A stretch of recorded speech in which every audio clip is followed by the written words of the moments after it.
Friends, स्वागत है आपका अपने YouTube चैनल में। जैसा कि आप जानते हैं, हमने इंडियन पॉलिटी की क्लास स्टार्ट की हुई है और हमने लास्ट क्लास में 1773 का रेगुलेटिंग एक्ट भी पढ़ चुके हैं। अगर आपने वो वीडियो नहीं देखी है तो आप जाके प्लेलिस्ट में देख सकते हैं। और आज हम स्टार्ट करने वाले हैं 1781 का act of settlement.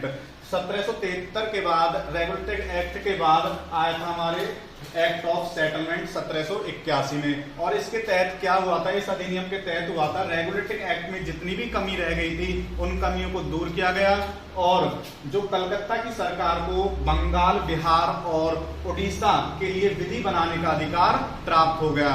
1773 regulating act के अधिनियम के अनुसार जो कलकत्ता की सरकार थी वो बस बंबई और मद्रास पर ही कानून बना सकती थी, बट इसके अकॉर्डिंग एक्ट ऑफ सेटलमेंट के अनुसार अब उसको बंगाल, बिहार और उड़ीसा में भी कानून बनाने का अधिकार मिल गया था। तो ये कुछ इंपोर्टेंट पॉइंट्स हैं एक्ट ऑफ सेटलमेंट 1781 के। नेक्स्ट चलते हैं फिट्स ऑफ एक्ट 1784 में। तो क्वेश्चन यही आ सकता है, फिट्स इंडिया एक्ट कब आया था? 1784 ईस्वी में। और इस एक्ट के अनुसार क्या क्या मुख्य काम हुए वो हम डिस्कस करेंगे। तो फर्स्ट क्या था, भारत में द्वैध शासन की शुरुआत हुई थी। तो यहाँ से ये क्वेश्चन इंपोर्टेंट है, द्वैध शासन की जो शुरुआत हुई थी वो किस एक्ट के अनुसार हुई थी? तो फिट्स इंडिया एक्ट 1784 के अनुसार हुई थी। और ये जो द्वैध शासन है ये समाप्त कब हुआ था? 1858 के अधिनियम के अनुसार ये समाप्त हुआ था। और द्वैध शासन का मतलब है यहाँ पे दोहरा शासन शुरू हुआ। तो दोहरा शासन है, फर्स्ट तो बोर्ड ऑफ डायरेक्टर्स, जो बोर्ड ऑफ डायरेक्टर्स हैं उनको व्यापारिक मामले दे दिए गए, और फिर है बोर्ड ऑफ कंट्रोलर और उनको राजनीतिक मामले दे दिए गए। मतलब यहाँ पे क्या है, जो कार्यों को राजनीतिक मामलों और व्यापारिक मामलों को अलग अलग पार्ट्स में डिवाइड कर दिया गया।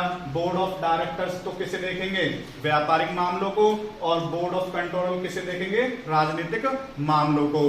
तो इस अधिनियम के तहत यही मुख्य काम हुआ था फिट्स इंडिया एक्ट के अनुसार। इसके बाद आया था 1793 का चार्टर अधिनियम। इसके अनुसार क्या हुआ था, जो मुख्य पॉइंट है वो है, इसके द्वारा नियंत्रण बोर्ड के सदस्यों तथा कर्मचारियों का जो वेतन है वो भारतीय राजस्व में से देने की व्यवस्था की गई। मतलब जो अंग्रेजों के जो कंपनी के सदस्य थे, जो उसमें काम करते थे, कर्मचारी थे, उन्हें जो वेतन मिलता था वो भारतीय राजस्व से देने की व्यवस्था की गई। नेक्स्ट इसके बाद आया था 1813 का चार्टर अधिनियम, जो कि बहुत ही इंपोर्टेंट है। इस अधिनियम के अनुसार क्या हुआ था, तो फर्स्ट जो मुख्य काम हुआ वो हुआ था, कंपनी के अधिकार पत्र को 20 वर्षों के लिए बढ़ा दिया गया। जो कंपनी का जो अधिकार पत्र है उसे कितने वर्षों के लिए बढ़ा दिया गया? 20 वर्षों के लिए बढ़ा दिया गया। और कंपनी के भारतीय व्यापार के एक अधिकार को समाप्त कर दिया गया, यानी कि कंपनी अब भारत के साथ कोई व्यापार नहीं कर सकती थी। किसे छोड़कर? यानी कि जो कंपनी है, कंपनी चीन के साथ व्यापार कर सकती थी, बट जो भारत के साथ व्यापार, केवल चाय का व्यापार के एक अधिकार को रखा गया था, जारी रहा था। जो कंपनी का भारत में चाय का व्यापार जारी रहा था और सारे जो व्यापार है वो क्या हो गए थे?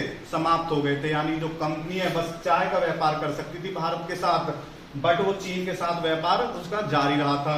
और इसके अनुसार क्या हुआ, भारत में जो शिक्षा के विकास के लिए 1 लाख रुपए प्रति वर्ष की व्यवस्था की गई। यानी कि 1813 के चार्टर अधिनियम के अनुसार भारतीय शिक्षा पर 1 लाख प्रति वर्ष देने की व्यवस्था की गई, जो भारत की शिक्षा के लिए का विकास कर सके, उनका विकास हो सके भारतीय शिक्षा का।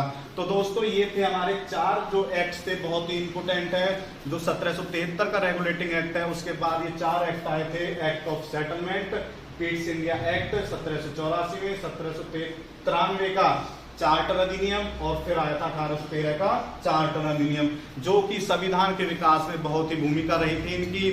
और आगे भी बहुत सारे एक्ट आए हैं, उनके बारे में भी हम डिस्कस करेंगे, लेकिन उसके लिए आपको इंतजार करना पड़ेगा। धन्यवाद।